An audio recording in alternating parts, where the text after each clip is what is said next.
Today we're going to learn how to understand how the economic machine works and the beginning of the cool, exciting parts of macroeconomics.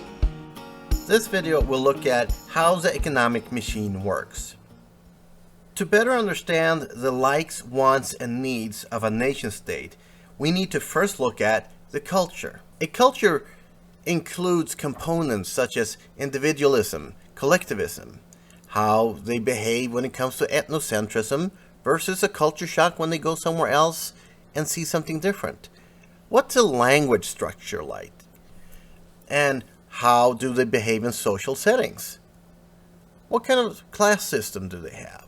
All these little parts build up what we call a culture. The history of that culture is then inspired by political philosophy. That could be capitalism, National Socialism, Communism, Socialism, State Capitalism, Theocracy, and so on. And together, culture and political philosophy will inspire the law of the game. And it starts with the Constitution. To better understand how a nation state is actually organized, it's good to know what kind of law and set of codes have they set up for their country. At a pure basics, natural law is all those laws we can all agree upon. And that is like, you should not steal, you should not kill, you should not harm. Common law has a tradition and precedents and the customs from the United Kingdom. And they spread their way of law to all the colonies that they had. So naturally, we have common law in the United States, Canada, say South Africa, Australia, and so on. Civil law, on the other hand, is a set of codes, very predominant in German, French, Japanese, and Russian inspired cultures, and it also has a part of civil law in Scandinavia, but then they typically call it Scandinavian codes because it's slightly different. The big difference between like common law and civil law would be that under common law, they might say cocaine is illegal. But under civil law, they might just state that mind-altering substances are illegal. They both outlaw the same thing, but they are phrased differently. Religious laws use religious scripts as a guideline for how to implement the way of life. In business, we sometimes write agreements where we say, if we disagree, we will go through arbitrage court. And you can go to the United Nations, and they have a convention of contracts, how to deal with arbitrage, how to solve problems when we have a dispute. Once we understand the culture, the political philosophy, the law of the game, then we can better understand how government controls the law of the land, how they implement these rules, what are the different types of bureaucracies. And that helps us understand how the banks and the capital is allocated, labor and unions, land and environment, how they value all those different things. And that makes a big difference how they allocate the scarce resources in our communities. You have supply and you have demand. And in all of this, you have the long-term natural growth in the economy. Whether or not we spend more or less sometimes have to do with how much we actually borrow money to consume today, which means that we consume less tomorrow. But overall, if we just keep this simple picture and say that let's make healthcare less expensive. So we put in some sort of price ceiling. The idea is to lower the cost. Now the problem is that if we lower the cost, then less will be supplied because a lot of health suppliers won't be able to compete at that level. And the major problem is that it's really demanded a lot at that point. And in between here, you get a shortage. Now assume that we would like to somehow increase the minimum wage for farmers.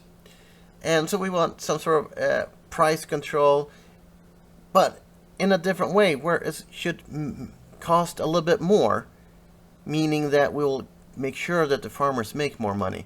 So in this case, we would like to increase the price of fruits and vegetables.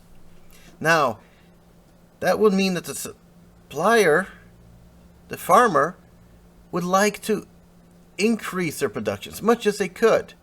But at that price level, the demand diminishes. And that means that we would simply have a lot less quantity consumed, although we have lots of supplies, which means that we have an abundance of stuff, leading to a massive surplus. Typically, the free markets will look at ways to cut costs, make it less expensive, push this downwards, and push quantity consumed outwards, and that way make more money per unit. Okay, so by selling lots more, they can, quantity supplied and the price that would all equal to a great amount of supply and demand where it meets. Price control, on the other hand, typically looks at how do we minimize the amount of quantity consumed, push it this way, and they typically have to do that by increasing price. And that's what governments bicker about all over the world. Now, to better understand demand and supply, we have to understand how we get cycles. Well, if we don't have a leverage market, we get a slow movement like this, long-term growth. And the reality of things, we actually borrow money so we can get things today that we can't afford.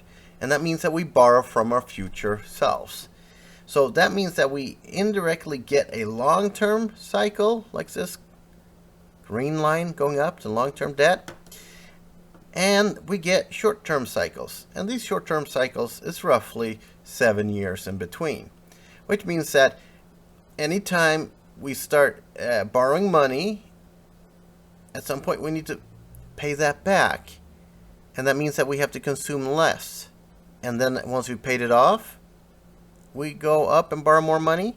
But typically, overall, we actually end up in the long term living a higher standard of life. So typically when we take on debt, we leverage up, which means that we can actually consume more. And typically price levels go up as well. But as soon as we pay off our debt, we decrease our demand, and typically price levels go down. And so it has a lot to do with how we finance our future way of life. Whether or not we have an economic expansion or economic depression. The billionaire, investor, hedge fund manager, and philanthropist Ray Dalio explains how the economic machine works in an excellent way in a video that is about 30 minutes long. You could either search it or go to this website on YouTube, or go to his website, Economical Principles. Now, if you would read everything that he's actually teaching you in 30 minutes, you would have a telephone catalog worth of material to read, and that's also available. The script is available under the Economical Principles. The way he views the world, or how he has simplified how it works, is based on all the books he's read, all the money he has actually gained in the market, and all the money he's lost during trading.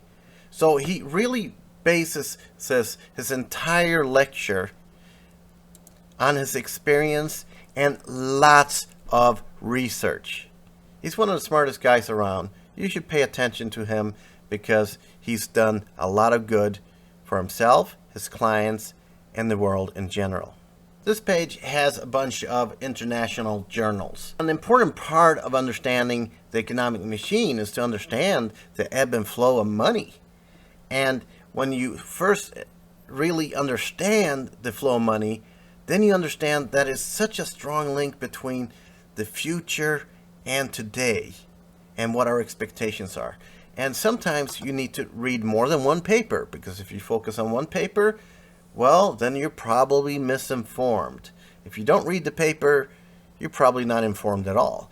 So a good way to not be uninformed and not totally misled is to read different papers. So Al Jazeera from the Middle East has great information. They are very dependent on the world, and so they pay attention to it from a different perspective.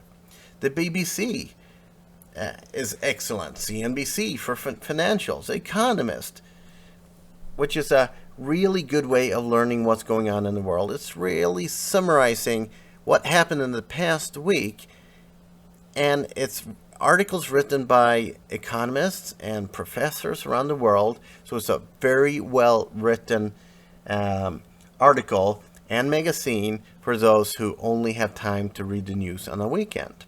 But it will make you greatly informed. Reuters has lots of good information. Now, bank sites have lots of research available for its readers. So Bank of England, Bank of Japan, the European Central Bank, Federal Reserve has lots of information, and so does the International Monetary Fund. So if you look at those pages, you will get a better sense of how the global markets work and where we're heading and where we've been and what we can expect of our tomorrow. I hope you enjoyed this video, and I really hope that you liked the movie, or actually more of a 30-minute documentary, How the Economic Machine Works by Ray Dalio. If you haven't watched it, it's available on my YouTube channel, and you can also search Ray Dalio, How the Economic Machine Works in 30 minutes. I want you to watch it. It's going to teach you a lot of good stuff. So do it and enjoy it, and I'll see you in the next lecture. Thank you very much.